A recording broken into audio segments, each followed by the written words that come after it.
Welcome to the Zono Sports Show, where you know Zonos. How's everybody today? We got a few things to talk about. Stuff's heating up in baseball. We'll get into a little bit of that. The hunt for October. Who's it? Who's not? Who's in? Who's out? We'll talk about all that. First, let's address that hot garbage that we saw the other night that they're calling Monday Night Football. We had the Steelers and the Redskins last week, blowout. We had the San Francisco 49ers and the Rams last week, blowout. We had the Bears versus the Eagles, blowout. Eagles win that the other night, 29-14. Yeah, it may say, oh, it's only 2 touchdowns. It's not really a blowout. However, it was 29-7 in that game late, and they scored on a punt return by Eddie Royal. Good job by Eddie Royal. But I will say they've got the wrong name for the football team in Chicago. The Cubs, the baseball team, are playing more like Bears. So we might as well flop it and call the Chicago Cubs the Bears, the football team, and call the Bears the actual Cubs because they're playing like Bears. Let me tell you about that. But we'll get into that in a moment. Jay Cutler, he sprained his thumb. He was 12 for 17, 157 yards, 1 interception. To me, Jay Cutler, he has no heart. He is a bum. I use that word a lot because it exemplifies the totality of being sorry. So I've got to definitely consider Jay Cutler one of those bums. The guy got paid that max deal by Chicago. I'm not sure why they did that, but he has not lived up to the expectations ever. So just for him to get hurt like that in a game where they're down by a lot of points, yeah, I understand he may have sprained his thumb, but that guy has no heart whatsoever. Aaron Rodgers is coming back in. You know, we go around the league, Tom Brady's coming back in. Carson Palmer's coming back in. You know, Andy Dalton, if he can come back in, of course, we know a thumb's kept Andy Dalton out before, but if he could, he'd come back in. Jay Cutler, sorry to say, he is not the guy that Chicago needs there. So hopefully they make some moves eventually. They need to clean up that front office. They've had one player on the roster from 2013 that they've drafted. There's one player left that they've drafted since the year 2013.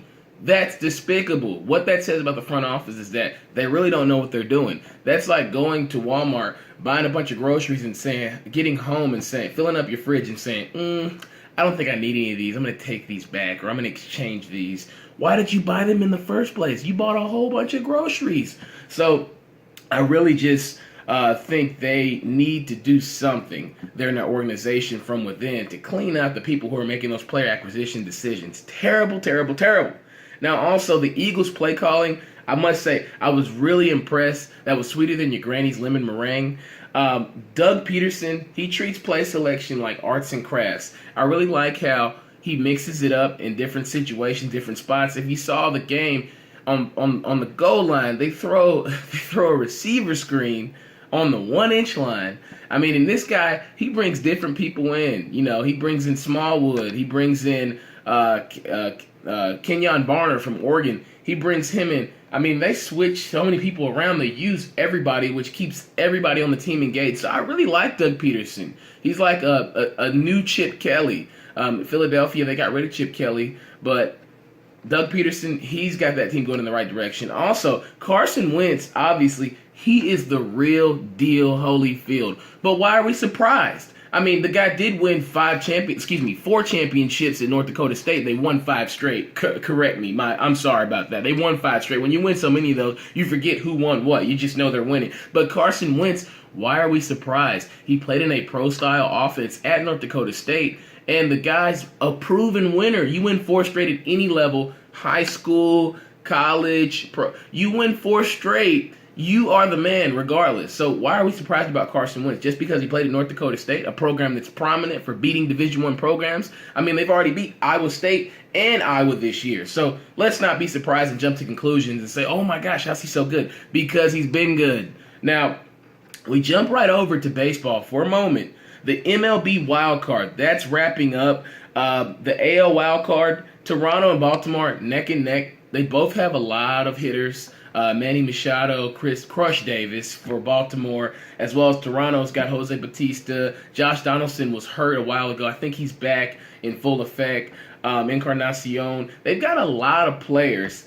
I do think that they've definitely got to continue to hit the ball. Toronto does. They lost a few games as of late, Baltimore, that park's very friendly. That's why they've hit the most home runs in baseball all year. So I look forward to seeing what Baltimore does down the stretch for sure, because they had a key win against Boston last week with Trumbo hitting the solo shot. So I'm anxious to see what happens with that. Detroit and Houston about 3 games back. I think they're mathematically out of it. They may or may not be stat-wise, but just from what I've seen watching, they're probably out of it. Detroit took a loss to the Twins last week that they couldn't afford. And Houston, they're spotty. They've had some tough series with the Mariners down the stretch. Now, we move over to the NL wild card. It's a 3-way race. The Mets, the St. Louis Cardinals, and San Francisco Giants. Now, the Mets, they're busy with Tebow and Tebow Mania in their instructional league, but they're actually in first place. So they're a game up on everybody. So I really think that the Mets have done a great job managing this last couple games here towards the latter part of the season. They've done a great job managing that with losing Harvey, Syndergaard not pitching the best. They've done things to keep themselves relevant. Cespedes has raised his level of play. He's been doing great. Definitely, I like St. Louis with their hitters. Wainwright's a great hitter to be a pitcher. I really like Jerko, the rookie. San Francisco, they were first place before the All-Star break. They just fell off like dirty underwear. I've said that before, but I mean, you want to get those off. They just, so I don't know why San Francisco has faltered how they have. Madison Bumgarner hasn't been the Bumgarner of past that we saw in that historical game in the World Series, but he's still Mad Bum. But also to Yasiel Puig and the boys at Dodger Stadium, the "Don't Look at Me" shirts, pretty funny. The Marlins are 4 games back in the NL, so you can go ahead and put a fork in the South Beach boys. I don't think that they'll contend for that wild card spot at any point because we're so late in the season. Giancarlo Stanton getting hurt, that really hurt that team, losing him midway through the season. So I really think they've got to just prepare for next year, because I really think the Mets or the Cardinals will win the AL wild card, the NL wild card. San Francisco, it'd be a shame if they don't get into the playoffs, considering how great a season they had starting out. Now, also with 2 weeks remaining for the MVP race in NL, it's between possibly Chris Bryant or your boy Daniel Murphy. Chris Bryant, best player, best team. It's kind of like the Heisman, best player, best team. That's who they give that to. He's got 37 homers. Daniel Murphy, he's got 25 homers. He's got a 50-double season, and also he changed his swing in 2015. So by him changing that up, it really took his game to another level. He was with, I want to say, the Mets before. He had that great hitting streak last year where he was just knocking everything everywhere. Really helped the Mets. Mets get to the World Series, play really, really great down the stretch, even though they ended up losing to the Royals. But Daniel Murphy, he's had a great year, but I just don't think he'll win that over Chris Bryant, because Chris Bryant, he's delivered in all types of situations this year, hitting grand slams, hitting homers. He had a bit of a slump midway, but he found his swing back in late August. So I really think Chris Bryant will take home that NL MVP. Also, the AL MVP, Mookie Betts. He'll be the one to win it. Easy top 10 in almost over 10 categories, 10 statistical categories. Mookie Betts, he brings the noise. I look at this guy. He's making plays in the outfield. He's throwing people out. I mean, you could effectively give him a gold glove and the MVP in the same season. If he pitched, he'd probably win the Cy Young too. So I really think that Mookie Betts has run away with that award. People that are close behind him, Mike Trout, Jose Altuve. Mike Trout plays for a sorry team, the LA Angels. They're not great this year. Yeah, they've got Pujols and people like that, but they just have not played well all year. Will not make the playoffs. They're going to miss the playoffs. So I don't think they'll give it to Mike Trout. They want to see a guy continue to play and go on. Kind of like the Heisman. You play and they want to see you in the championship, run a nice bowl game, except the Robert Griffin year. Jose Altuve, he leads the league in hits. But his team, I mean, he's kind of faltered lately. His team, I don't think that they'll win the AL wild card, so they may be on the outside looking in come this October and late September. So I don't see them participating in the playoffs at all, which I think will hurt his chances. The Boston Red Sox are, of course, a contender for the World Series. I actually think they will win the World Series. They've led the league in runs per game all year. So when you can manage, baseball's about, in my opinion, like any sport, scoring. If you can play defense, but even if your defense isn't great, if you're hitting 10 plus runs, 4 out of 5 games, you're going to put yourself in a position to win. So I really like the Boston Red Sox to possibly win it. Now, if we move right along, we'll talk about some NFL Thursday night football. They've got Texans and Patriots. So that'll be down there in Foxborough. There's not enough Cowboys to hang out in Foxborough for the Texans to win this game, in my opinion. Jimmy G's out, Jacoby B's in, and there's still no Gronk. So I think Jacoby Brissett, he'll have to show himself as a rookie, as someone who can come in and take over the reins and play decent until Brady comes back into the frame. Now, also, Belichick versus Brock. Brock Osweiler's got 3 interceptions already. It's all good in the hood, G. Now, I think that because Osweiler has those interceptions, Belichick will find a way to help his team out, knowing they don't have Brady, knowing they don't have Gronk. He'll call a defense that will keep Osweiler in check. He'll confuse him. Obviously, if you've thrown 3 picks in 2 games, there's something that you're not seeing, especially if you just got paid all that money, Osweiler. So I really think he will control the game with LeGarrette Blount. He'll run the ball more. He'll take the ball out of Jacoby Brissett's hand, keep that playbook really small. So I really think that LeGarrette Blount will have a big day. If you have a fantasy team, pick up LeGarrette Blount. Just because of game planning purposes. With a young quarterback, you want to control that clock. You're at home. Let's run the ball. Take our chances. Now, also, watch out for Slotty Pippen. Watch out for the boy, Julian Edelman. Because Julian Edelman, he played quarterback at Kent State University. That's where he came from before he landed in the NFL. He was a quarterback for 3 years in college. I would not be surprised if Jacoby Brissett struggles. Julian Edelman could get moved to quarterback, and he could finish the game out. I mean, he was a quarterback in college. He just doesn't play that in the pros. But also, let's not forget, Bill O'Brien, he knows his way around the hood.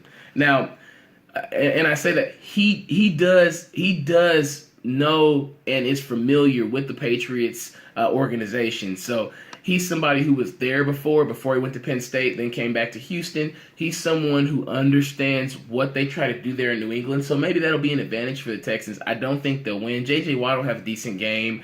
Brian Cushing, he'll have a decent game. But, I mean, Bill O'Brien, he knows his way around the hood, baby. So I really think that that'll be an interesting game tomorrow night. Also, college football on Thursday night. We've got Clemson versus Georgia Tech. The Tigers hit up Hotlanta to play the Yellow Jackets. They have not won in Atlanta against Georgia Tech since 2003. If you go back to 2 years ago, Deshaun Watson actually tore his knee up at Georgia Tech on a non-contact play. He partially tore his ACL. He's from Georgia kid. I think when he goes back to his home state, he will ball out and he will make plays that will make a difference for his team in the end. There's no look ahead versus Justin Thomas. I know everybody's concerned about Clemson. Oh, they may look ahead to Louisville. I don't think you can do that. They understand this is a Thursday night game. If you're a college football player, you know you're playing on a Thursday night. You've got a whole week and a half until you have to take that time off. Until you have to play the next game. So I think that they understand that they've got the first game of the weekend. This is a showcase game Thursday night. They were embarrassed 2 years ago in Georgia Tech. They have not won there, as I stated, since 2003. So I think they come to play and they make enough plays to win that game. The Jackets have less pressure, however. It's a spooky ball club. They can win that game. You know, they're at home. They're 3-0. They've only beaten Boston College, Vanderbilt, and Mercer. However, they found a way to win all 3 games. So until you lose a game, you're an elite team, in my opinion, until you lose a game. So if you're 1-0, you're elite. You're 10-0, you're elite. Until you lose a game, I can't consider you a team that can't compete. Also, I will say, due to Louisville's play, the Tigers have less followers than a fake Instagram page. Now, I do think that Clemson will look to prove a point in showing that they are the premier team in the ACC, and all this Lamar Jackson talk is just hype. However, I do think that the Tigers will need to come and play better defense, defend the option, not be undisciplined. I've watched him over the years. I watched Vic Beasley play against Georgia Tech. I watched Shaq Lawson play against Georgia Tech. They get really caught up in trying to make every play instead of playing their position and playing their responsibility. When you play the triple option, if you've got quarterback, take quarterback. If you got running back, take running back. If you've got fullback, take fullback. If they can do that and prove a point on a national stage that we still are Clemson, we still run the ACC, I think it will give them plenty of momentum going into that Louisville game when Louisville comes to Death Valley. But they will not overlook the Georgia Tech Yellow Jackets. So on Friday, next show, we will discuss some Saturday matchups and also some Sunday big boy ball in the NFL. I look forward to talking with you all. Thank you so much for watching the Zono Sports Show, and I'll catch you guys next time because you know Zo knows.